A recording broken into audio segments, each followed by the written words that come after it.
Hi, I'm John Maxwell. When the top companies in the world are looking for trainers, speakers, and coaches, there's one name that stands above the rest, and that's Maxwell Leadership. Our certified team members have gotten proven results for companies all over the globe, and our reputation, I'm proud to say, is second to none. Some of our members have risen to the top of their profession, including the one you're going to meet today. I proudly introduce you to my friend Bob Fabian Zinka. Welcome to the Leadership and Success Podcast with your host, Coach BZ, where we help you lead with purpose and succeed with impact. If you're ready to grow into the kind of leader others want to follow, this podcast is for you. If you're determined to elevate your success and leave a lasting legacy, this podcast is for you. As my mentor, Dr. John C. Maxwell reminds us, everything rises and falls on leadership. Our goal is simple: to inspire you, challenge you, and equip you with insights that can transform the trajectory of your leadership journey. Welcome aboard to another episode of the Leadership and Success Podcast with Coach BZ.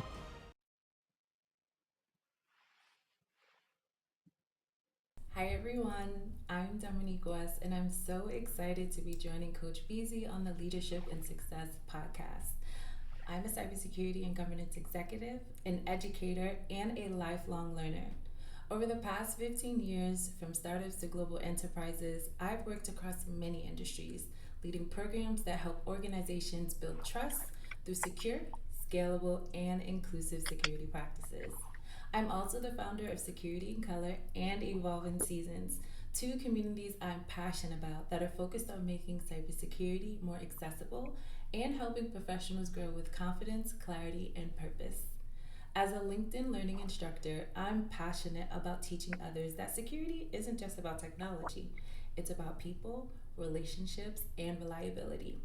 In today's episode, we'll explore how to lead with authenticity, how to make inclusion a strategic advantage, and how trust, not fear, builds the strongest security culture. I can't wait to share this conversation with you. Thank you, Coach BZ, for the invitation, and to everyone tuning in, get ready for a real discussion on leadership, growth, and the human side of cybersecurity. Let's dive in.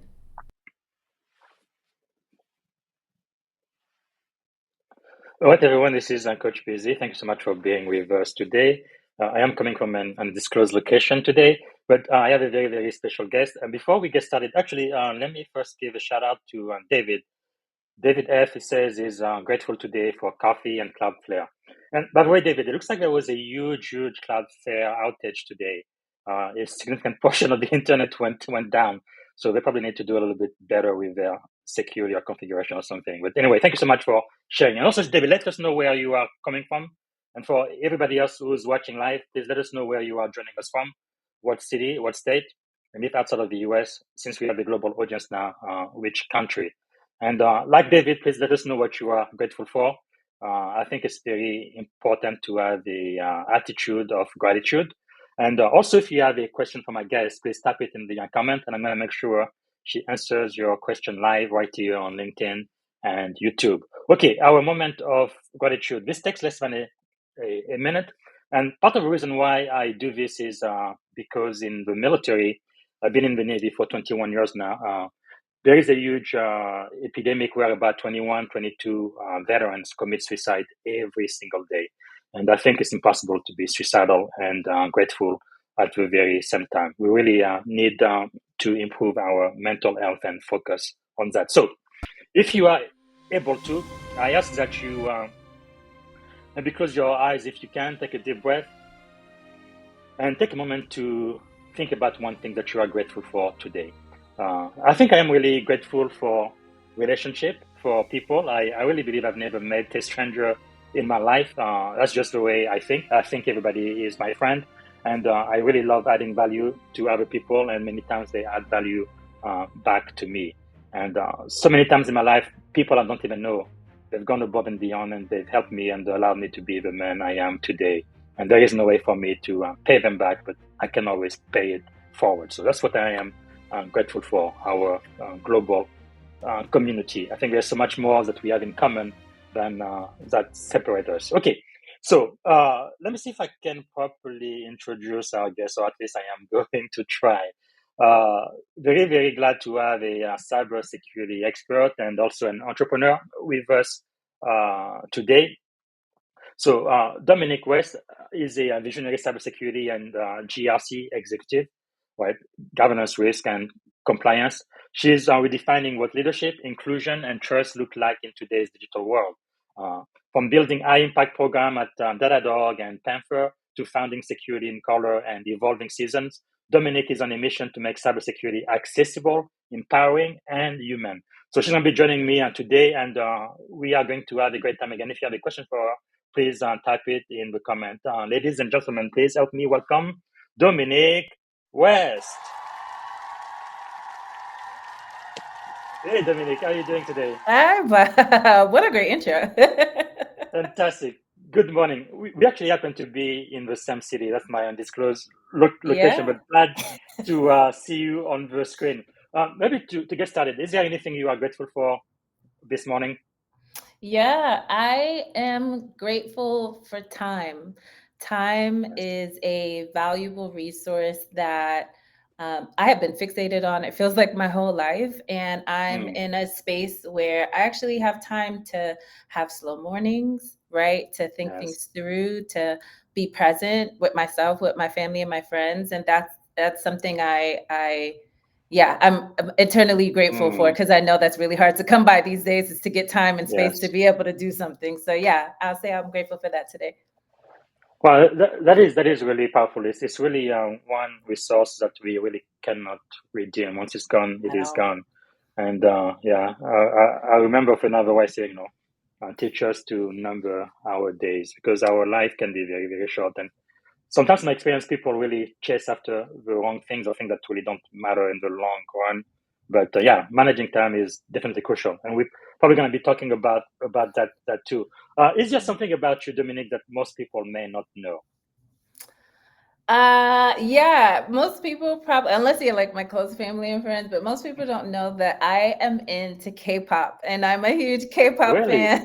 Yeah, so much Nice. so that my best friend and we went to South Korea to go see some of our favorite Wow. Korean bands. Yeah, we had a fantastic time. And so, Is yeah, I'm super excited about K-pop. That's wonderful. Is BTS one of those groups? It is BTS. Yep, I cannot wait Yes. for them to go on tour next year.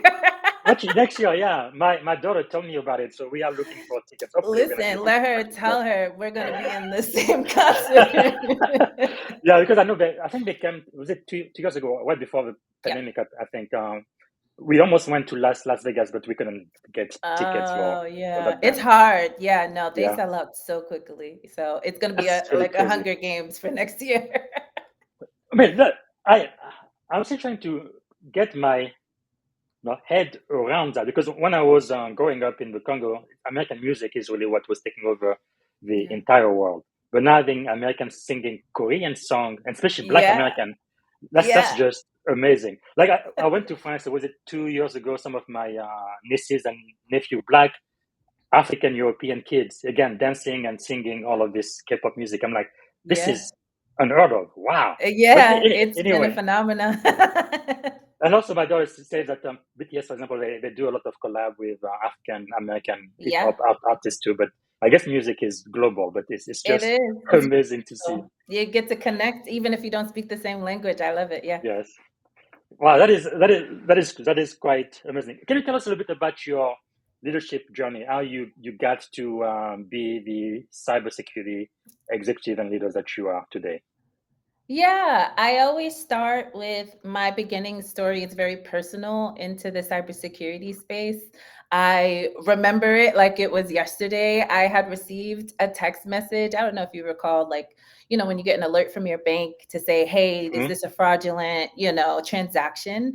I received one, and so did my mom, where it said, Mm. hey, you purchased $800 worth of Babies R Us. And at the time Oh I my was in goodness. college. So I know I didn't shop at Babies R Us, and I'm my mom's baby. And so I know Yes. she's not shopping for Babies R Us. And so that experience, right, of having that, it was credit card fraud.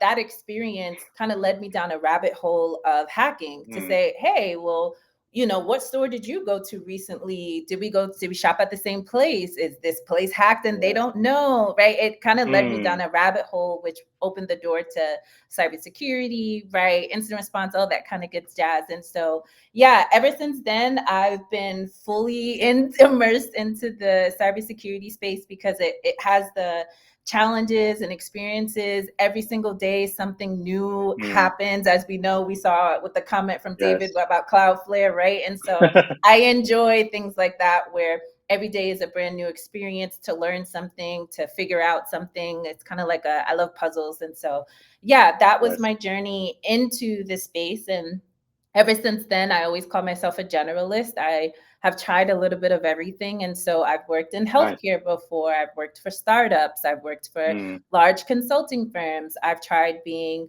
I worked in a security operations center or a SOC. I was an analyst and done penetration testing, right? And so I've tried a little bit of everything to figure out what do I like, um, mm-hmm. where can I thrive, and naturally over some years you start to, when you do a good job, you start to get a little bit more Yes. responsibilities. And that I at the time I was doing like mentorship, right? I had people coming to me asking questions. How did I get to where I am? And that Mm, kind of naturally led me into the leadership space, right? Because I'm a firm believer, if I know something or that I'm pretty well at the topic, if I can teach someone. yes. And so getting into the teaching space really helped my leadership journey. I used to be an adjunct professor at the Georgia Tech here in Atlanta. Mm-hmm. I've done some others at Yeshiva University in New York City. And Wow. so that really helped kind of hone in my leadership experience in terms of how do I connect with others? How do I teach Mm, them? How do I get them to think, right? And find answers and be successful in this space? And that kind of has helped me as I myself has climbed in yeah. my career to become the leader that I am today. Yeah, and that is really, really fascinating. Talking about leadership. So we are on the Leadership and Success podcast. Can you share with us, because you've shared openly that you are in the business of building trust, which I think Mhm. is really critical. So when did you first realize that trust and not technology was really the heart of your leadership journey? Yeah, that happened for me when I realized I had lost trust in my own leadership before, right? That's not a great place to be in because I know um, if I'm coming behind someone's mission, right? I'm trying to work towards a goal. And if I can't trust you, that's really hard to show up every day, right? It's really hard to connect. It's really hard Mm, to just make progress. And so that experience let me know that, hey, first and foremost, as I'm trying to build teams, as I'm trying to, yes. build towards success and drive, whatever orgs that I'm working with their mission, first and foremost, I'm dealing with people, right? And we tend to Mm, sometimes forget that when we show up to work every day, right? Because it's very easy to get lost in your emails, lost in your to do list, mm-hmm. lost in all the things that you want. But on the other side of that email, on the other side of this meeting, right, or this Yes. conversation is a person. And so if that person doesn't trust you, right? Or doesn't trust that you have their best interest or know how to guide them, it is really difficult to be Mm, successful. It's really difficult to lead a team when there's distrust because that's what you're going to be focused on. Right now, I'm just focusing on people. I'm not focusing on the work. And that's what I care about. I want to focus on the yes. work, right? I want to show up. I want to make sure I'm doing a good job. I want to make sure that we're making progress to whatever we're trying to do. And that's hard Mm-hmm. when maybe you forget about the people that you're asking them, right? Like you're asking them to show up every day for 8 hours a day to work towards Yes. something. And so, yeah, that experience definitely informed how I show up as a leader, which is now showing up with empathy first, right? For the people who I'm trying to lead, who I'm trying to connect with. And I've just found that that way forward has brought me more success than perhaps Yes. some other ways that I've experienced. Well, that is really powerful. And I know you've also said, and I completely agree, that security is about relationship and reliability. We just talked about trust. How does a trust first security culture look like inside high pressure organization or really industry we are in? Yeah, that looks like reaching out to others. There's a pretty negative connotation when it comes to security, right? We work in Mhm. silos. We're blockers. We Yeah. are the hammer that comes down. It's all kinds of euphemisms that you want to use. And so Hmm. I yeah, I always want to take the tone of collaboration. And so for leaders, that could look like, hey, if I work at an engineering first organization, right, I'm going to go join the engineers where they are. I'm not going to expect Mm. them to necessarily come to me. It would be great. Hmm. But I Yes. also have learned that I have to meet people where they are. And so sometimes I've shown up to some of their maybe engineering demos, for example, or Hmm. product demos, right? Or I've been asked, I'll sometimes connect with the leaders to say, hey, can I join or sit in and shadow some of your meetings so I can learn like what your roadmap Right. is? What are you all talking about? What are the challenges you're experiencing? Hmm. Um, I will do my own kind of what do you call that, rodeo show, where I'll go around to each Yeah. leader like, hey, what's one challenge that security could help you with to help me Wow. build then a roadmap, right? Because that's an easy way for me to say, hey, if I can get some quick wins for these people, if I can show them Yes. that I'm coming with a tone of collaboration, it's much easier than when I need Mm. to maybe come and make some changes or Yes. to have to implement something or to provide a solution, right? That I'm trying to get some buy-in from. And so Mm. I've also learned that speaking the language of your audience will take you much further. I have fallen into the trap myself where I want Yes. to talk about, mean time to detection and all of these other Hmm. cybersecurity jargon or babble, as my coach calls it. And that goes over the head of people. They don't Yes. understand me, and we're speaking two different languages. And so understanding who your audience is. And so if it's engineers, right, it's asking them, but you're talking about implementation, right? It's about friction. If you're talking to Mm. finance, you're talking about cost, right? If you're talking to HR, you're talking about people. And it's having that Yes. awareness to say, who am I talking to? How can I connect with them? And then how do I make sure we're just talking the same language? Well, that is really, really powerful. Definitely show a lot of maturity. And you are right. I know like 20, 25 years ago, cybersecurity used to be called the Department of No. And that is so wrong, right? Because we are It's here so to hard to get enable over the that. business. Yeah, but we have to enable the business, right? Find a Yep. way to do whatever it is that the business strategy is asking for in a safe and secure way by managing, not taking care of the risk because you cannot do that, but managing risk to acceptable Levels, yeah. level.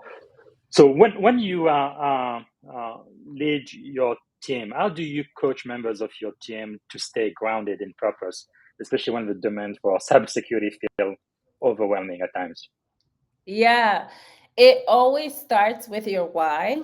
I've learned that Mm. the hard way is Yes. understanding, like, why are you here? Why are you doing this? What are you interested in? And so, whenever, especially if I'm maybe being introduced to a new team or just in general, it's like, hey, like, do you know your why? Because it's easy to Yes. forget that, right? Because, like I said, when you show up every day, you will already have 10 things that will grab your attention, pull you away from the purpose that you maybe set out for, or the energy you wanted to bring to the table today. So I Mm-hmm. always start with my team members like, do you understand your why? Are you clear on that? I have notes on my own desk about reminding Wow. me, right, about things because it's easy to forget. And then once you kind of understand your why, it's also remembering that, hey, take a second. There is power in a pause. It's very easy to get into reactive mode, right? When especially when things are on fire. And at that time is when it's most crucial to have some calm. And so I'm very big on wellness practices being a part of my routine in order to be successful in cybersecurity. And that's something that I emphasize to other people as well. Because yes, you can know what to do and be prepared and everything of that nature. But when stuff hits the fan, it's, hey, do you remember to go back to that? Did you take a pause? Did you take a Yes. breath so you can respond accurately and that you're not coming from a state of chaos? Because that's just not helpful in a Wow. situation that's already pretty stressful. And so I do try to emphasize wellness practices to my team members so that way they know how they can handle stressful situations because Mm-hmm. it's cybersecurity is a stressful environment. Like regardless Yes. if we don't think so or not, it could be pretty stressful. And I've seen thousands of articles about burnout from all levels, right? From those who are from entry Mm-hmm. level all the way up to CISOs. And so it's really trying to figure out, how do we address a stressful environment that isn't changing, it's just getting more complex, right? And it's just getting Yes. crazier as AI and other technology get introduced. And so, yeah, for me, at least, I found what has been helpful for me and what I share with others is, what's your why? Why are you here? What do you want to do? Are you clear about Mm-hmm. that? Are you clear about who you are? And then two, what tools do you have in your toolkit? I'm big on having a toolkit, right? And so what Mm. tools are in your toolkit that can help you address whatever situation? Is it, I need to go meditate for 5 seconds? Is it, I need to call in my friend? I need to take a walk, right? Is Wow. it, hey, before I respond to a high pressured maybe conversation, do I need to take a pause? Do I need to, Yes. reframe and ask back to you about what was just being asked to me? Right. And so there's Mm-hmm. a number of different ways that you can handle things, but maybe the second thing I was, yeah, make sure you have a toolkit so that way, whatever situation's happening, you can just pick out of it. Wow. That is really very insightful. I must say, I'm really amazed by your level of maturity, but also the impact you are having, not just in cybersecurity and in leadership, but it looks like you're also trying to diverse this industry. So you founded security in color to make cybersecurity accessible for underrepresented communities. Definitely a community I'm very, very much passionate about. What inspired you in that mission? Yeah, I remember it clear as day. Right before the pandemic, I was in a space where the community I was interested in participating in and looking for didn't reflect the identity I show up with every day, right? Mm-hmm. And so a great example would be, I would go to meetups, right? In-person meetups that were geared for technology. One, a lot of them were either geared for developers or user experience designers, not really a lot of Mm-hmm. cybersecurity professionals. And then when I did find them, they were men, which is not a problem. Yes. But there wasn't a lot of women, and there definitely wasn't a lot of women in color. And so, and then when I look to learn a lot more, right? So when I'm looking for, hey, what's the latest in cybersecurity news, right? What are people talking about? A lot of the Mm-hmm. people in those spaces didn't reflect me. And so I had went and created security in color as a way to have a voice, right, in this field, Yes. and to say, like, hey, I have a perspective that I know resonates with a lot of other people who look like me or not. And I Mm-hmm. wanted to, yeah, essentially just do something about it. And so it was a Wow. great experience. And that has now evolved into Evolving Seasons, which is another evolution of this journey, right? Because at that time with Security in Mm-hmm. Color, this was kind of at the start of my maybe leadership or transition from individual collaborator to leadership. And so now that I'm Mm-hmm. more than a couple of years into this leadership space, right, I find myself there again in a leadership space, right? There's not a lot of Black women who are leaders in the cybersecurity industry, right? Sure. And I know in the headlines that we see today, right, a lot of women are being pushed out of the workforce. And so this is my attempt at Yes. showing my process, right? Because process is something that we normally don't see. We see success, Mm-hmm. right? And sometimes we might see failure, but we don't see this Yes. in between. And that's where I am right now. I'm in this in between space, right, where I have goals and things I'm trying to get to. I have a person who I was before, and I'm attempting to close that gap. And I'm Wow. hoping that showing my process will allow other people who might be in a very similar position to say, "Oh yeah, I too feel that way. Let me try Mm-hmm. this out." Or more importantly, what I'm hoping is that they can see someone who, on is successful in this process, and they can take something and also be successful in their own journey, right? Because that's my goal. Is like, I want Yes. someone to be able to take something, be successful, have your own voice, right? And do what you need to do. Wow, that is quite powerful. What do you think most leaders get wrong about diversity and inclusion in cybersecurity or tech in general? Oh, what do the leaders get wrong? Yeah. um, Yeah. I would speak, if I'm maybe speaking from my perspective, I tend to always, give me 1 second. Maybe I would say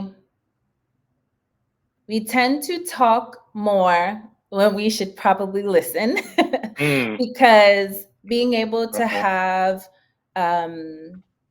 diverse perspectives in the room requires more listening than I think kind of talking. And for me, it's always, hey, there's enough room for everybody, right? We tend to have this concept of, I have to be the only, I have to be the first, there's not enough seats, there's not enough room. I think that just comes from a very scarcity mindset. And so, Yes. at least how I'm trying to shift and showcase things is there is room for everybody here, right? And it might be a perspective that you maybe don't agree, you can not understand. It's okay to have differing Yes. perspectives, but what you shouldn't do is try to stop someone from having that voice or perspective. And so a lot of that comes from like understanding and being able to connect and to have empathy, just comes a lot from listening. And that's something I tend to I fall into that trap before where I feel like I need to talk or overcompensate. And as a leader, Yes. I'm just trying to listen. How can I listen to perspectives from everyone? I might not agree, I might not understand, I might not come to that same conclusion, but I can listen. I can take in that information and I can decide what I want to do with it, but not having the ability to listen to different perspectives or not opening the doors or not pulling up a seat right at the table for Yes. someone is where I think we fall short. Because again, I think a lot of that sometimes come into scarcity, and it's easy when you're working at organizations where it's pressured. I don't have time to figure out how to make everyone feel comfortable. I don't have time to figure out how to create more seats at the table because I don't have money to have, it's just, I Yes. understand how stressful it can be as a leader when you're in those types of situations. But I've also seen the other side with leaders who create the time, carve out the time, right, Yes. to bring people to the table or to listen and understand, and how much success comes with that option. And so maybe that's what I'll say, at least for myself and for others where I've seen has gone wrong, is to say, if you want to be successful, it isn't just I need to be closed, right? Or I need to have a smaller table. You can bring more people to the table. There's enough space. You can carve out the Yes. time. It requires some intention. Well, that is quite powerful. I think you need to say this again. We tend to talk more when we should probably listen. So true. Agree. One thing my mom used to say, right? God gave us 2 ears and only one mouth for a reason. Hey, But Mama was right. but yeah. So why do you think representation is not just a nice to have, but a strategic advantage for operational security? Yeah, we are in a global world now, right? It's no Yes. longer just about the country you're living in. Every business is global or attempting to be global, right? And when you look around the world, I'm big on traveling. I love to travel. And so when you travel around the world, it looks very different from your hometown. And so in order to connect with those people, in order to get into those markets, you have to be able to understand, and you should probably bring people who understand those markets, those demographics way better than you probably do. Yes. Or you can go immerse yourself and learn. And so I think at this point, not having diversity in your business, in your teams, in your leadership, in your thought process is going to leave you left behind, because the world is moving forward in that direction. And so for me, it's always part of my mind to say, okay, great. How can I collaborate? How can I bring other people into this goal, into this organization, into this team? I'm very intentional, even with my hiring, right? I like to be hands-on with that. And so I'm big on saying, okay, great. Yes. Let me look around on my team and see what the makeup is. What are we missing, right? What else could we bring to the table? How else are we showcasing? And so I think at this point it is table stakes. If you don't have that, you're doing yourself and your business a disservice. That is quite powerful. And you are also a LinkedIn instructor. You've taught over 60,000 people, usually talking about security cloud, and this is just amazing. What type of pattern have you seen amongst today's learners? Can you repeat that question? Sorry. What patterns do you see among today's Ah, learners?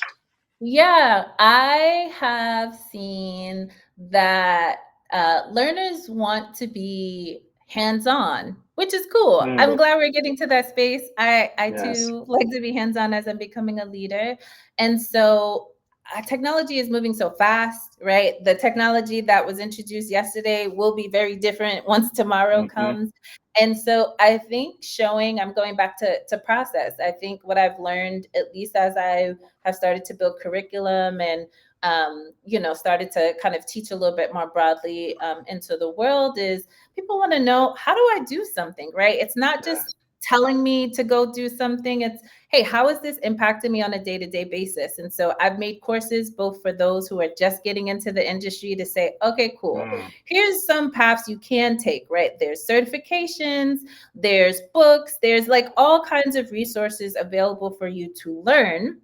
And yes. now it's up to you to figure out, what do you like? And so here's how you can use Google, right, to create your own, or I should say GCP, in order to create your own sandbox, right? So that way Mm-hmm. you can create a portfolio and get out of the box. Or for leaders, here's how you navigate the fact that you got to now build AI governance and think of AI in every respect as you move forward. And so now that's Mm-hmm. just one more framework and one more policy and one more XYZ that you have Yes. to work into. But you already have if you have a solid foundation, right, it's easier to kind of close that gap. And so, Mm, yeah, I love learners who are hands on. And it has been, yeah, such a really cool experience to be a a LinkedIn author. I am a learner as well, because yes. I take other people's courses. Absolutely. Now, one thing I have noticed, I usually get every year at least half a dozen to 2 dozen people reaching out to me across America and even around the world, people trying to break into cyber security. What advice would you have for people like that? For most of them, it's like, nobody would give me a chance because I don't have the experience, but I will never get the experience unless somebody gives me some type of entry-level job. And I've also seen it where some entry-level jobs have been classified as advanced, right? They require, for example, CSSP. You need to have at least Yeah. 5 years of professional experience before you are even eligible to take the CSSP exams. In some entry-level position, it's like a requirement or a nice to have, which doesn't make any sense at all. Sense. Right. Anyway, how do you help people kind of break into this wonderful industry? Yeah. What would you say? The advice I tell my mentees these days is that, especially if you are already a working professional, that means you have some experience in something. And Mm, so now you're just trying to figure out, how do you relate? How do I build on top of that foundation, instead of thinking that I'm starting from ground zero? And you could be starting from ground zero, maybe if you graduated from college. No, I'm not too sure. yes.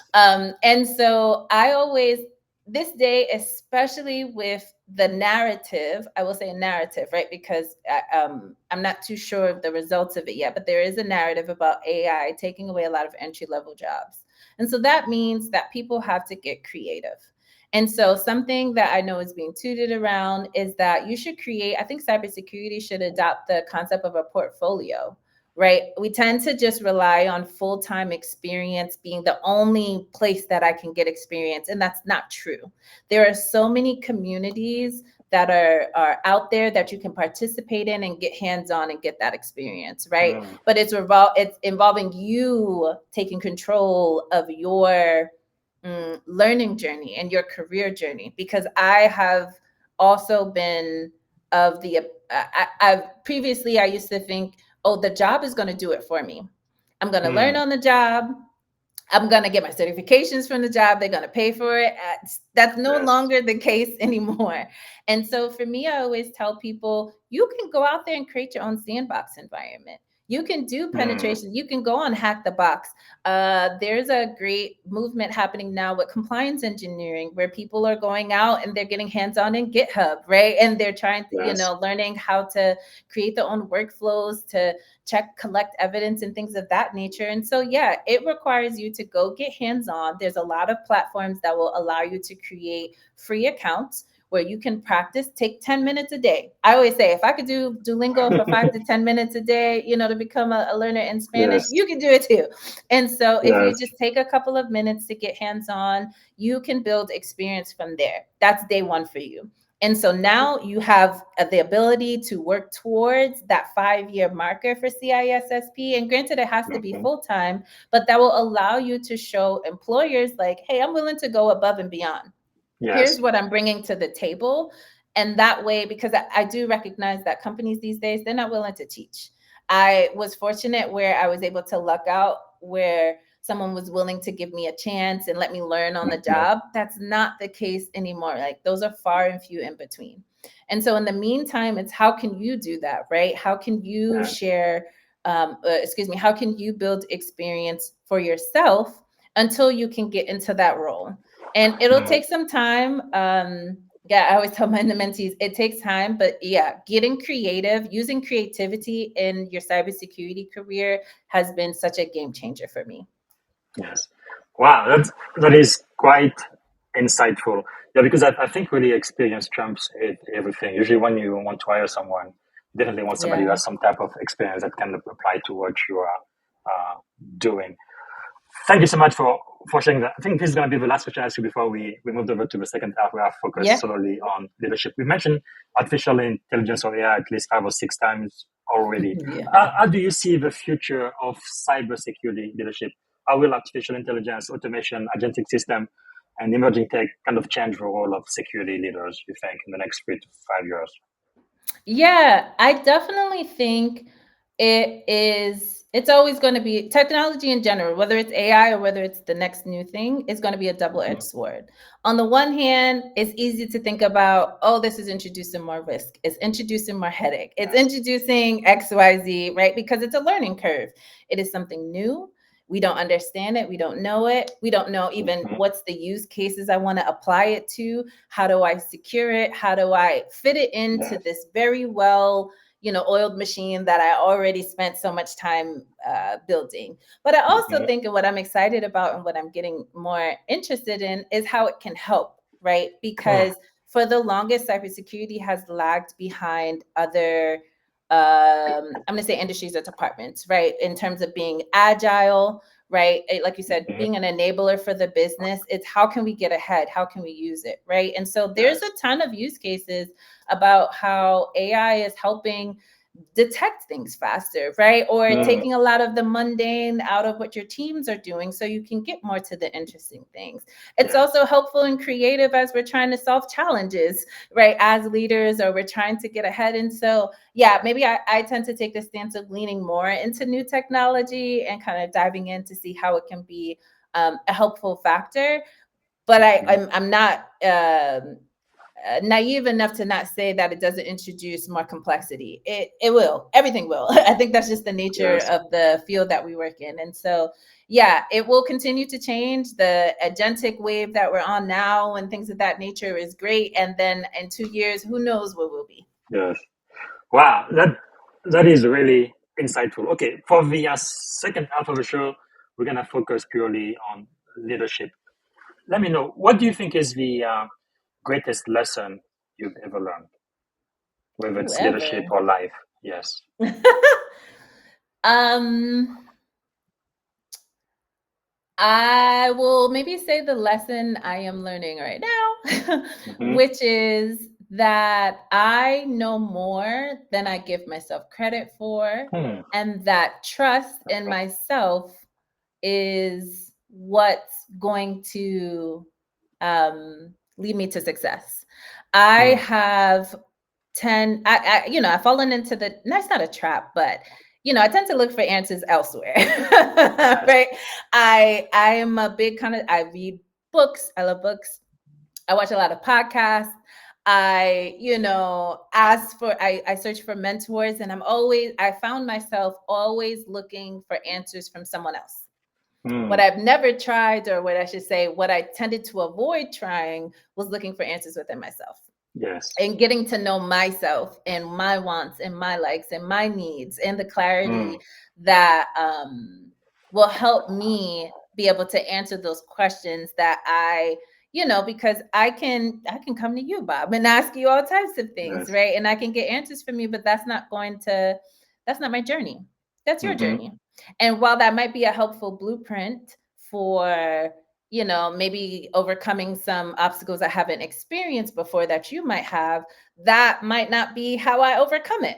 And Yeah. so that's a big lesson that I am being Hmm. hammered over the head with at the moment, is to Yes. say I need to trust myself a bit more, because I know what I'm talking about. I know what I'm doing. I've spent a really long Yes. time, acquiring knowledge, building a solid foundation, and now I can take some risks. And that's Hmm. what I'm in the process of doing right now. No, that is really, really powerful because I remember, when I started to kind of develop into this field, at a certain point, you feel like, you keep learning, going to seminar, conferences, and reading books, taking classes, but at a certain point, you're going to have to teach what you Yeah, know, right? And yeah. I really love the work you're doing on LinkedIn, more than 60,000 students, where you may not know everything, but you know something. And what you know, you are able to transfer that and see how it actually applies in the real world. So for those listening, I think it's very important to have that confidence and start becoming a thought leader. Have your own thought and your own ideas about how things should be, not just the way they are now, but how it could be better. Yeah, Right? yeah, And especially, yeah, I love what you said too, kind of adding your own background and perspective, maybe being a woman of color, but you seeing some certain things in certain ways that most people probably completely overlook, and it yeah. adds so much wealth and richness into the culture, the industry, and the organization. Thank you so much for sharing that. What do you think is the secret of your success? Ooh, the secret. Why are you so successful? Um, I think not I think, my biggest superpower is my resiliency and curiosity. Mm, I tend to call myself a serial hobbyist. I will try anything. I've mm, jumped out of planes, I jump off cliffs, I've tried ice skating, I've tried all kinds of things. And I've taken the same approach in my career that I do to my day to day. And wow. so that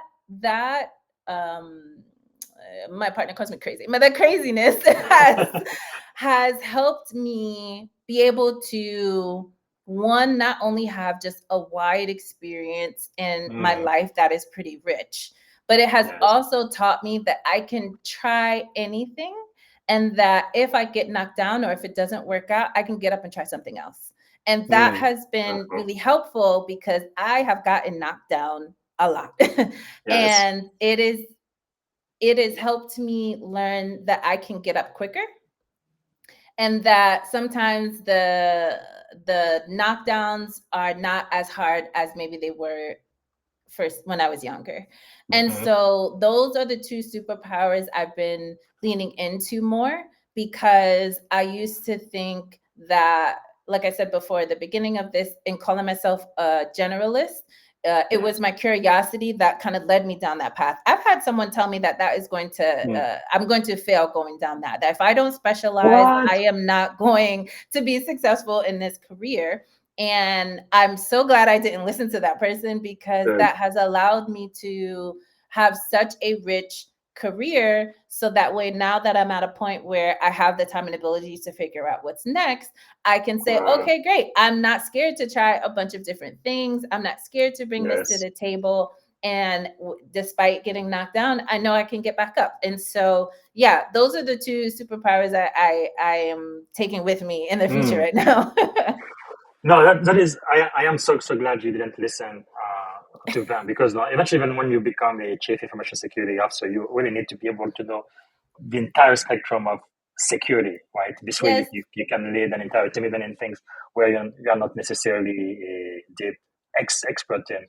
That is quite powerful, resilient, and curious. Uh, let me ask you this. What do you think is the greatest leadership advice you have ever received?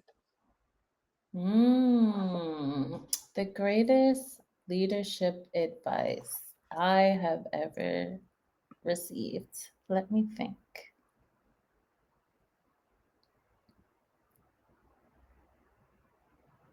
I think it would go back to understanding my why. So a year or so ago, I was in a leadership program and had a coach who really, really, really, really hammered into me about getting clarity about what I'm doing.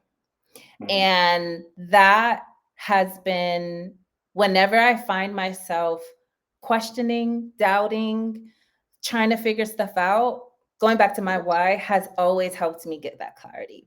Because Mm, otherwise, I always say, I do not want to continue walking around or running around like a chicken without a head.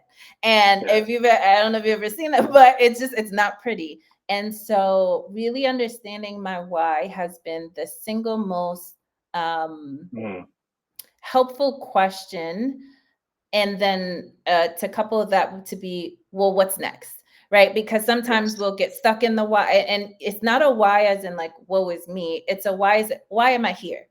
Why am I Mm, getting up every day? Why am I showing up every day?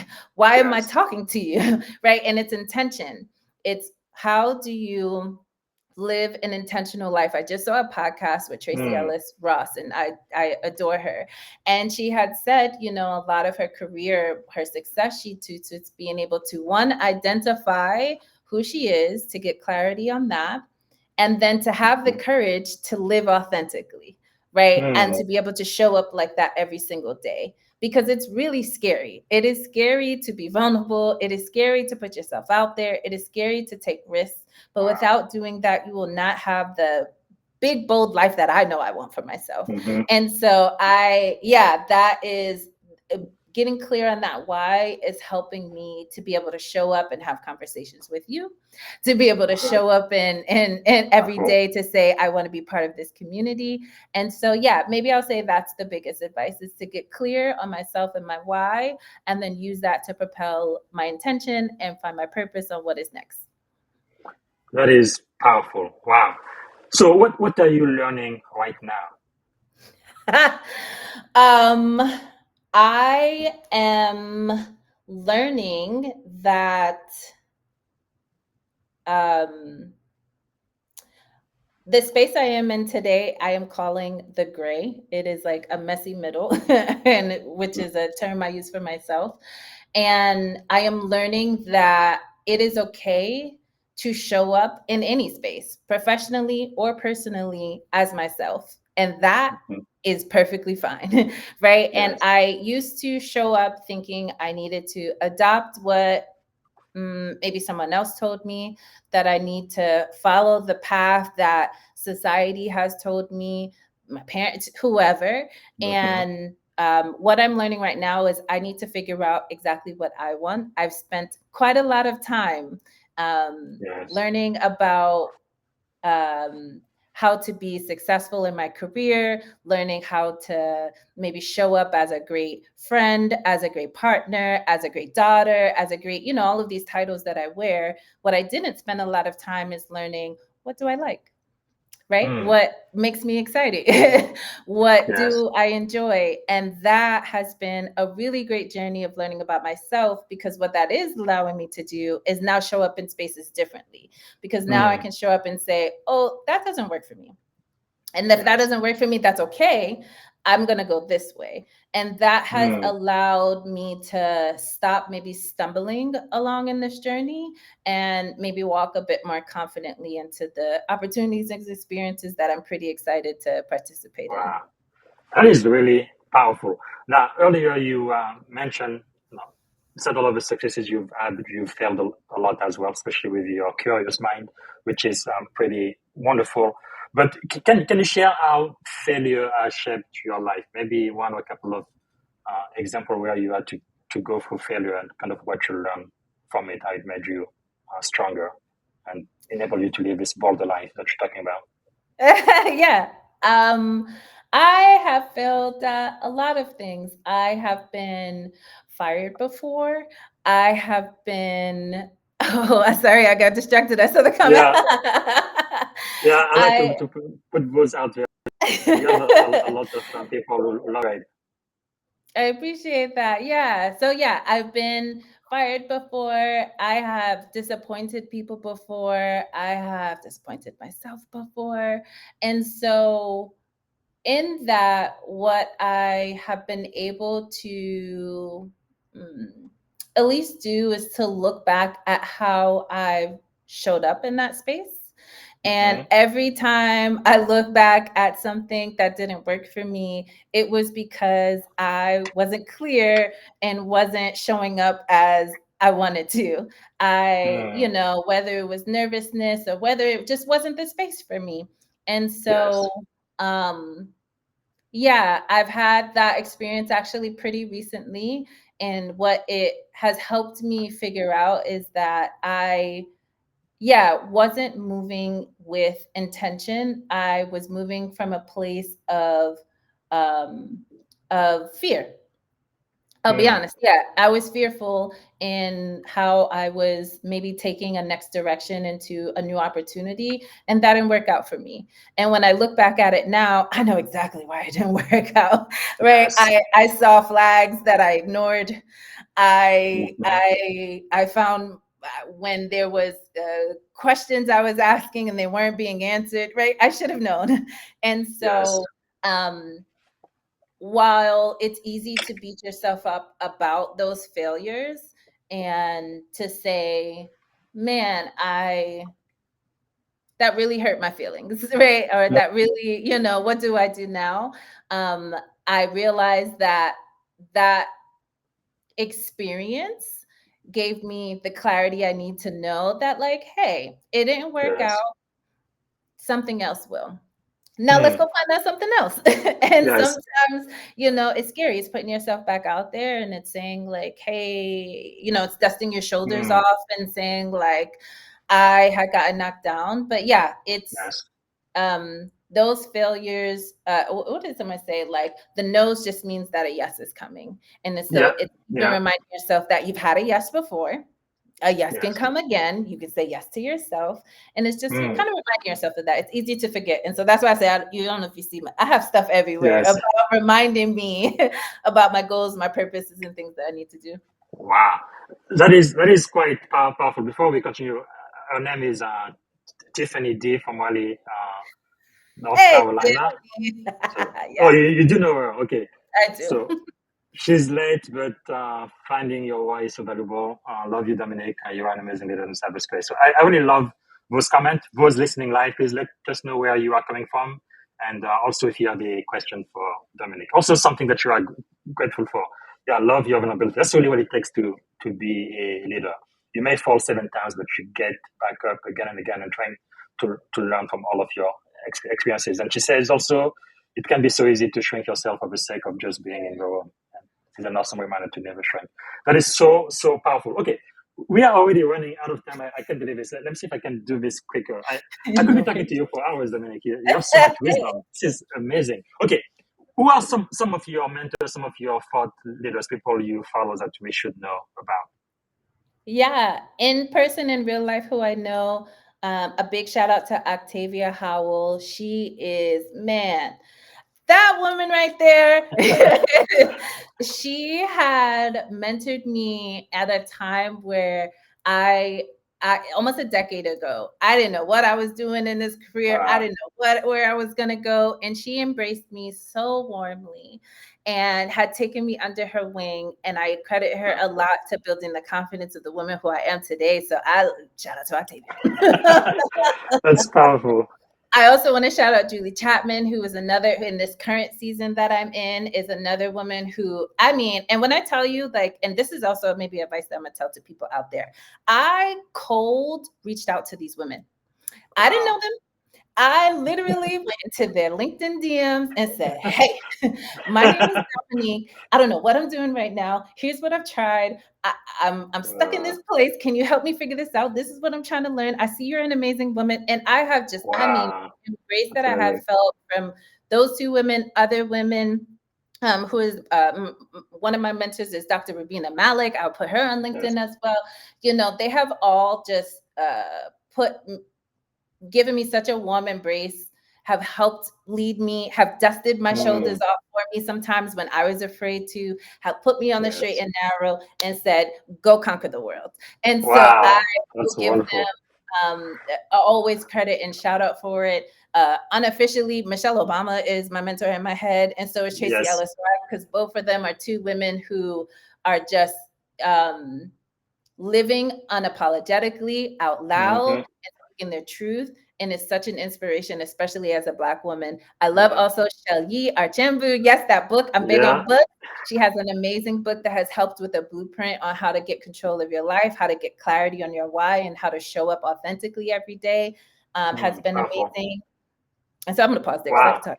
I'm going to give you all kinds this of is really great. Really being vulnerable and reaching out to those people who are successful in your industry. 9 times out of 10, they will always respond and going to help because they remember what it used to be like when they were in your shoes. Be purposeful in how you reach out, right? Be Yes. intentional about how you reach out. Yes. It's not just, oh, I'm trying to pick your brain. No, here's what I need help with. Here's what I'm trying. Here's how I'm going to show up. Here's how I'm going to take accountability for my career, for my success. And here's what I'm looking to get from you. So be purposeful. Don't just ask to pick brains. Be intentional about how you're trying to get mentors. That is really, really powerful. And then whenever they take the time, the very, very precious time to talk to you, then make sure to follow up, right? Once you've done whatever they say to do, but, oh, I did this and this is how it worked out, because they always love hearing it. That's really, I have homework with Julie right now that I need to do. So yeah, make sure you do it. Wow. So if you could choose 3 people to have dinner with, doesn't matter who they are, alive now, dead, or even mythical figures, who would you choose and why? To have dinner, man. I would choose Issa Rae. I love Issa Rae. If you all are not familiar from Insecure, she is a funny Black woman who is out there conquering the world, and I know it would give me some good kikis and laugh at a dinner table. I would choose Quinta Brunson. I'm choosing all comedians right now. I think who is another woman who is conquering the world on Abbott Elementary and everything, who's living unapologetically. And then my third one,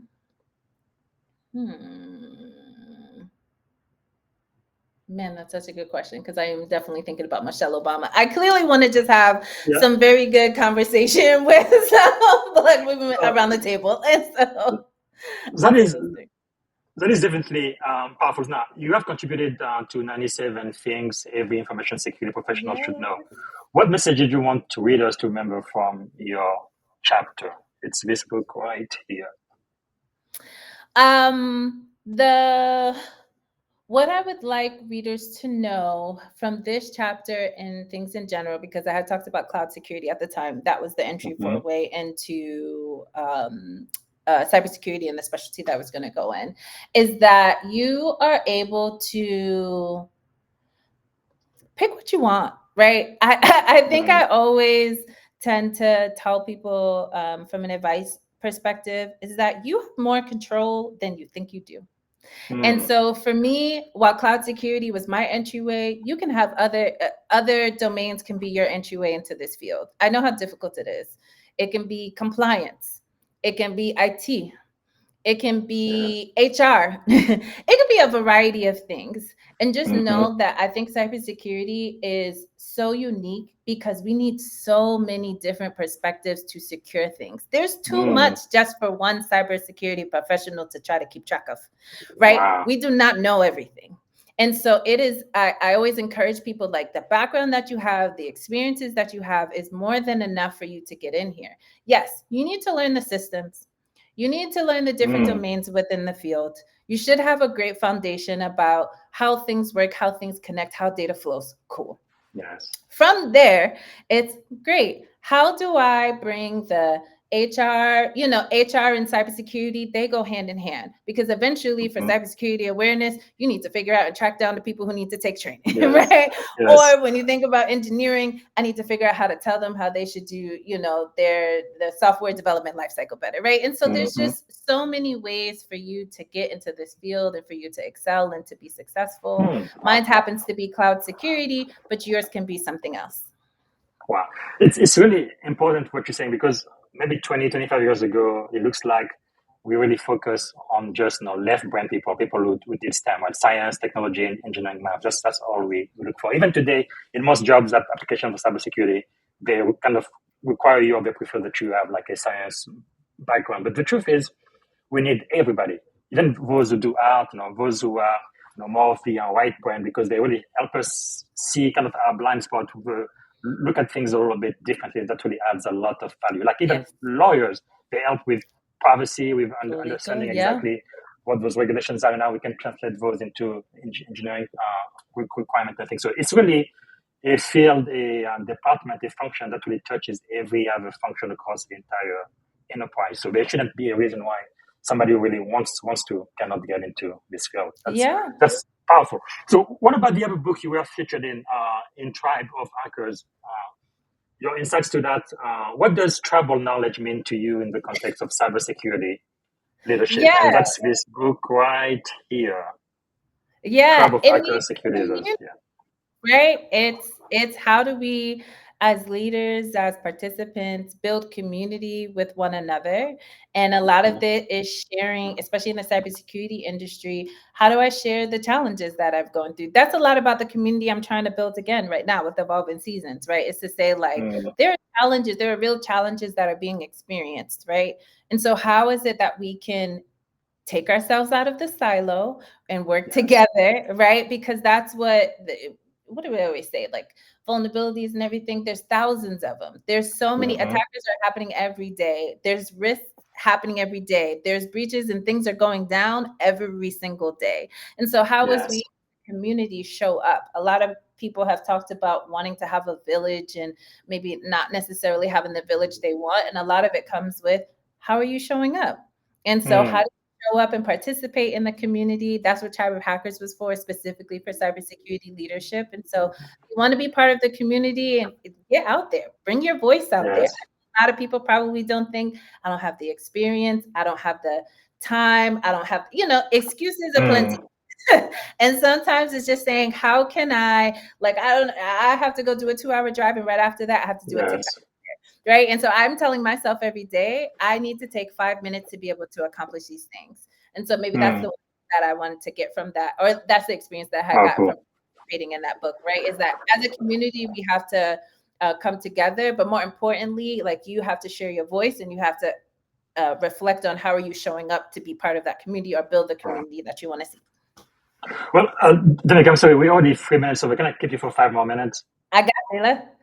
Thank you. I really enjoyed talking to you. You have so much wisdom, and I think a lot of people, especially women of color, who are trying to get into this wonderful field, I think they're going to get really inspired by you. So the books we talked about, the book you wrote, 97 Things, Collective Wisdom from the Expert. We talked about Tribe of Hackers for Security Leader, and you also mentioned a book by my mentor, Shelly Archambault, Unapologetically Ambitious. Is there any other book you would recommend to the audience, especially young Black women who really want to live a bold life like you do? Yeah, one book that lives rent-free in my head is a book called The Midnight Library. Oh, I can't remember. Is it Matt Haig, if I'm not mistaken? The Midnight Library. The Midnight Library. And it is a story about a young woman who is at a point where she's giving up on life. And she has an opportunity to go to the library, which is one of my favorite places. And she has a chance to experience the many lives that she forgot or thought that she couldn't experience for herself. She thought that she would be a swimmer. She thought that she would be, we'll just say an author. And what that book really showed me is the control that I had given up pretty early, right? Because it's we get so bogged down. Life is going to life, right? Yes. And it had showed me that the control and the type of life that I want is in my hands. And it's easy to forget that. It's easy to get into the passenger seat of life because there's so many obstacles and external forces. Life is heavy. I don't even want that is an understatement. Life is heavy. You will experience things that will continue to question you, test you. You will experience people that will question you and test you. And that book has reminded me and continues to remind me. Yes, it is. I mean, that book is phenomenal. And it continues to Wow. remind me that I can show up and I can continue to start over, that I can choose a new life if I want to, I can choose a new experience if I want to, I can ask Powerful. for help, build a support system, and the power is in my hands. And so I would Wow, recommend that that for is powerful. Yeah, especially the ability to ask for help when you need it. Just get rid it's of the hard. ego, and people would come to your help when you ask. Yes. Well, this is really really great. So, when you wake up in the morning, if you had the magic wand, you could solve any problem at all. What one problem would you like to solve tomorrow morning? Oh, a magic wand. Okay. Hmm. If I could solve any problem, it would be to increase the number of women in leadership positions. I'm going to Hmm. say around the world. I know I'm specific to cybersecurity, but when I say women are like, I have just had such great community with women recently, and Yes. it has the doors and confidence in life that has been breathed into me. I hope that I can be able to do that for other women. And so Mm, that's one mission that actually is something that I've done before, but maybe wasn't quite as yes. intentional, that I am very clear on now, is that I want to get more women, and specifically more Black women, into leadership positions. Powerful. And if this was your last day, you only had one day to live, what would you have liked your final contribution to be? Wow, you're going deep there, Bob. Okay. Yes. If this was my last day, what would I want my final contribution to be? I would say that my my life, I would want to wake up and know that every single decision I made that day, every Mm, action I took that day was something I could be proud of. And so I would absolutely spend it with myself, my family, and my friends. That is the core of who I am. That's the backbone that keeps me going from day to day. And so while yes. I absolutely want to make an impact on the world, knowing that I can make a difference in my family and friends' lives is, we can call it a day Yes. then. Powerful. Wow. Thank you so much for sharing. Okay, we are towards the end. That's where I ask you, how can we add value back to you? For one thing, for those who are watching, I definitely want everybody to follow you on LinkedIn, right here, linkedin.com in Dominique West, with a brilliant smile right there on LinkedIn. And then also sign up for your classes. So everybody needs to get the LinkedIn Premium, and you have so many courses out there, especially for those who want to get into cyber security. So we already mentioned two books, one that you wrote, 97 Things, Collective Wisdom from the Expert, and also the one where you were featured, Tribe of Hacker. What else can people watching right now, how can they add value back to you? Yeah, so I am in the process of, like I said, building out Evolving Seasons to be just a multifaceted community space for those who are trying to get unstuck in life, like how I am. And so, if you can engage on those, I'm on TikTok and LinkedIn and Instagram and things of that nature. I will be sharing a lot of content primarily on LinkedIn, and I have a website coming. And so, yeah, if you could engage and participate there, that would be tremendous to me, because my goal is to figure out how to give back, right? I am a participant in the community, but I'm also attempting to bring value. And so it'd be Wow. helpful to understand how I can best serve those, because I have a servant mindset, a servant leadership mindset. And so that's Yes. helpful in the direction. That would be great to me. And just say, hey, That's powerful. just say hi. So powerful. So what I think is probably one of the most important question in this entire podcast is, if you could go back and give a piece of advice, right, to your 17-year-old self, standing at the edge of this incredible career you've already having in cybersecurity leadership, what would you say to 17-year-old Dominic? I would definitely tell little Damo to stop spending so much time trying to copy or find answers in other people and other things, and to trust myself Hmm. more. I yeah, I wish I spent more time getting to know myself. And I'm excited that I'm doing it now. It's better late than never. But I would definitely Wow. tell little Damo, hey, you know you that girl. Like, Yes. go. The answers you're looking for is within yourself. Go sit down somewhere. That is powerful, powerful. All right. And by the way, one of the questions why I say is one of the most important questions because I came to this country when I was 17 years old. I had big dreams, but I had no idea how to go Yeah. from point A to point B. And Yeah. I wish I had the wisdom I have now back then. But anyway, Oh, thank don't you we so all? much Yeah. No, for that's so sharing cool. that. So we are going to come to an end. But before I do, is there any question I should have asked you that I haven't asked yet? Not that I think of this has been an amazing conversation. Fantastic. Okay, I'm glad to hear that. Okay, this is going to be really quick. Don't take too long to think. Okay, lightning round, rapid fire. One word that defines great leadership. One word. Vulnerability. Okay, morning routine or practice that keeps you grounded. Meditation. Okay, a book or a quote that changed your life. Midnight Library. Okay, what is maybe a song, a book, or a movie that might be a theme of your life or an anthem? Ooh, Beyonce. Don't fail me now. It comes from it's her first song on Renaissance. Okay, The all right. Who Renaissance. inspires you the most today? Say that again. Who inspires you the most today? Myself. Oh, I've never got that answer before. That's pretty cool. Okay, finish the sentence. Leadership is. Oh, I had so many words that just went through my head. Just one word. Leadership is The phrase. exciting. Oh, okay. I never heard that before. Okay, so what did you want to be when you were a kid?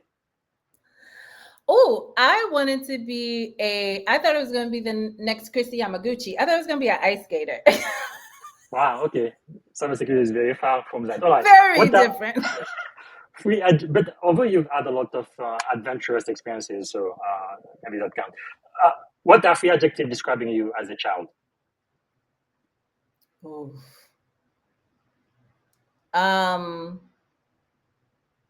Oof. I was gonna say wild. I don't know if I should. Wild is fine. Okay, two more. Curious. Mm-hmm. And I was pretty bold as a kid. I'll say that. Yeah. Oh, what about as an adult?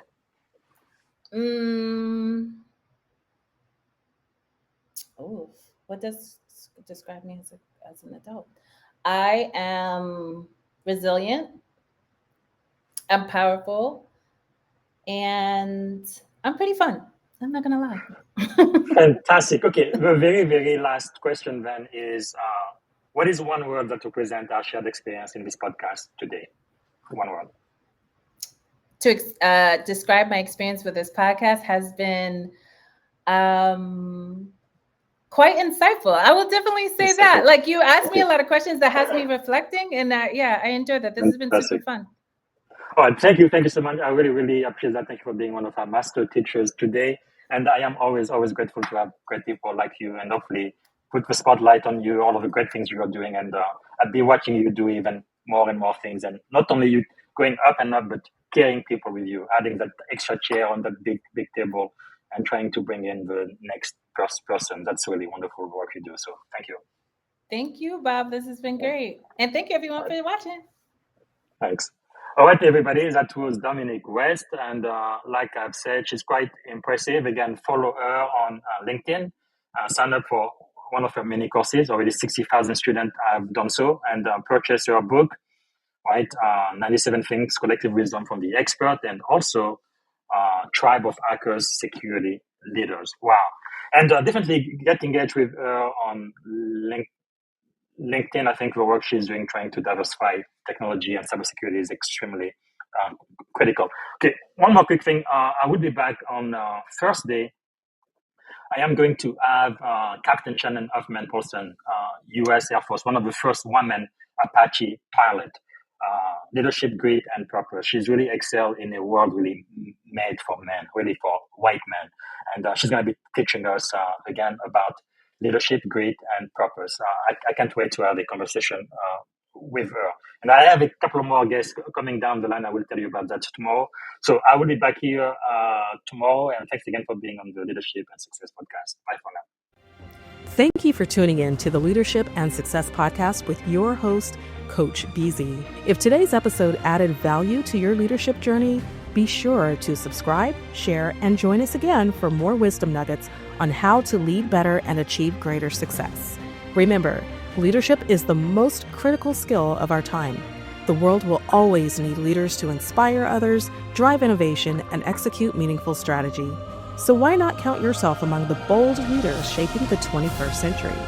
Until next time, stay inspired, stay committed, and keep leading with excellence.